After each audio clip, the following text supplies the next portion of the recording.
नमस्कार दोस्तों कल मेरे पास किसी व्यक्ति ने कंसल्टेशन ली तो उसने अपनी बातों में मुझे कहा कि गुरुजी, उगते हुए सूर्य को हर कोई प्रणाम करता है, डूबते हुए सूर्य को कोई प्रणाम नहीं करता। मेरी हालत भी ऐसी हो रखी है।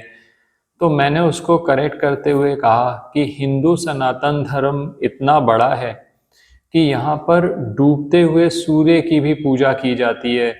छठ का जो पर्व है उसमें डूबते हुए सूर्य को भी अर्घ देने की परंपरा है। तो उसने मुझसे कहा कि कुछ इसके बारे में विस्तार से बताएं। तो मैंने कहा कि कोई बात नहीं, इस पर एक वीडियो डालेंगे जिससे ना सिर्फ आपको बाकी लोगों को भी लाभ रहेगा। हालांकि छठ पर्व पे क्या करना चाहिए, छठ पर्व क्यों मनाते हैं, इस पर मैंने कई वीडियोस ऑलरेडी शेयर किए हुए हैं। आप चाहें तो हमारे चैनल पर जाकर देख सकते हैं।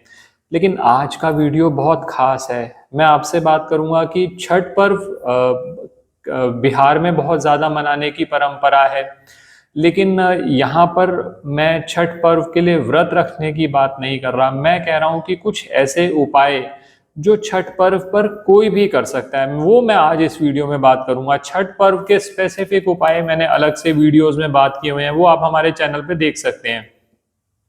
आज का वीडियो सबके लिए बहुत अच्छी इंफॉर्मेशन लेकर आया है। ऐसी चीजें बताऊंगा आपको कि जिससे छठ पर्व पे छोटे छोटे उपाय करके ना सिर्फ सूर्य देव की बल्कि छठी मैया की कृपा भी आप प्राप्त कर सकते हैं। बहुत सारे लोगों को ये नहीं पता कि हम जब छठ का पर्व मनाते हैं तो हम छठी मैया की पूजा क्यों करते हैं, सूर्य के साथ षष्ठी पूजा करने का क्या विधान है, क्यों हम ऐसा करते हैं और ऐसा क्या खास बात है इस पर्व में। ये 4 दिन का पर्व महापर्व माना जाता है। और ये जो छठ का व्रत होता है ये बहुत कठिन व्रत है, हर व्यक्ति के लिए रखना संभव नहीं है। बहुत मेहनत लगती है, बहुत एफर्ट लगता है। लेकिन मैं यहाँ पर बात करूंगा कि आप व्रत ना रखकर, क्योंकि व्रत हर व्यक्ति नहीं रख सकता, आप कुछ छोटे छोटे उपाय कर लें और देखिएगा आपके सभी मनोरथ। कहते हैं कि छठी मैया से जब भी आप अपनी संतान के लिए कोई कामना करके मांगते हैं, और आज की डेट में दोस्तों मैं आपको क्लियर बता दूं, जो कंसल्टेशंस आ रही हैं उसमें पेरेंट्स अपने बच्चों को लेकर बहुत ज़्यादा परेशान है। कुछ पेरेंट्स इसलिए परेशान है कि औलाद नहीं हो रही, और कुछ पेरेंट्स इसलिए परेशान है कि औलाद होकर भी औलाद जैसा बिहेव नहीं कर रही। इस तरह से परेशानी दे रही है कि उनके लिए जीना मुश्किल हो रखा है। तो ऐसे में छठी मैया की पूजा करके आप कुछ चीजें अपनी संतान के ऐश्वर्य के लिए, संतान की प्राप्ति के लिए, संतान के सुख के लिए कुछ उपाय कर सकते हैं। तो ये वीडियो किसी केस में भी मिस मत करिएगा, आखिरी तक देखिएगा और कोशिश करिएगा। मैं ऐसे उपाय बताऊंगा जो हर व्यक्ति अपनी सामर्थ्य के अनुसार बड़े आसानी से कर सकता है। पहले मुझे ठीक से समझा लेने दीजिए कि इस पर्व की महत्वता क्या है। ये तो सभी लोग जानते हैं कि छठ पर्व पे सूर्य देव की पूजा की जाती है। 4 दिन का पर्व होता है, तीसरे दिन सूर्य की पूजा की जाती है और सूर्य देव को तीसरे दिन शाम के समय अर्घ दिया जाता है। अब इस पर्व का इस साल क्या डेट्स रहेंगी, 17 नवंबर से शुरू होगा। 17, 18, 19 नवंबर को शाम के समय डूबते हुए सूर्य को अर्घ दिया जाएगा, सूर्यास्त के समय।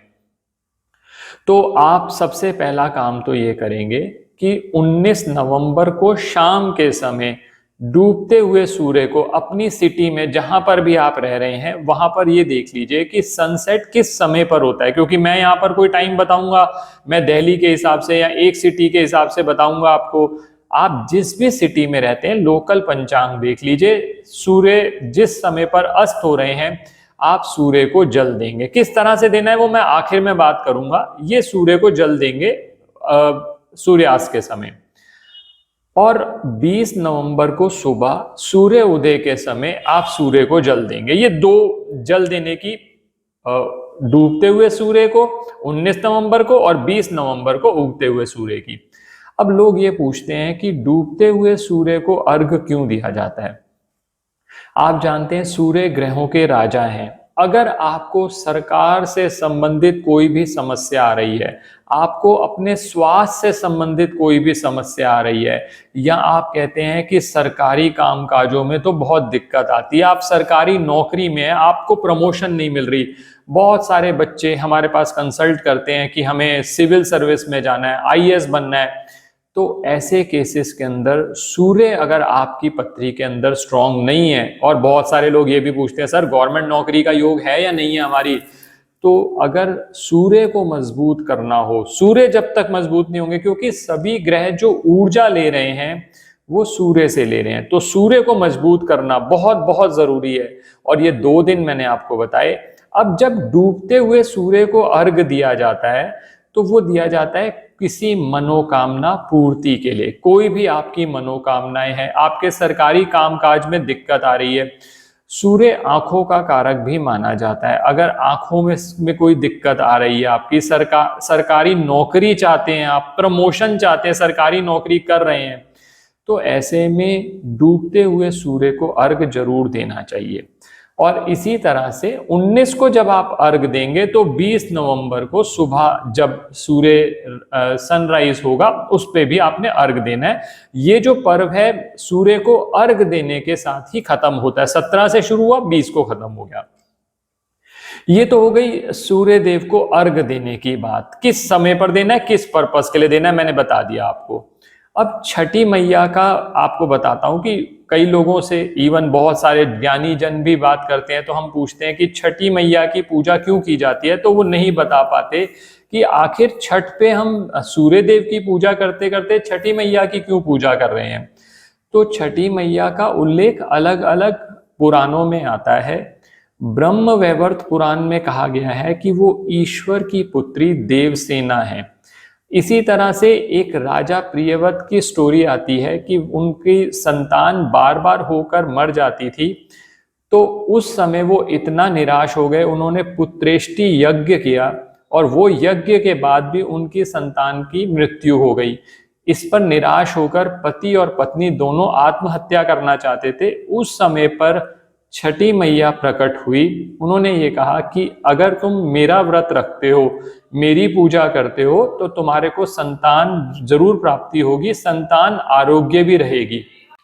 उसी दिन से संतान प्राप्ति के लिए, संतान के आरोग्य के लिए, संतान की अच्छी स्वास्थ्य के लिए छठी मैया की पूजा की जाती है छठ व्रत के दौरान।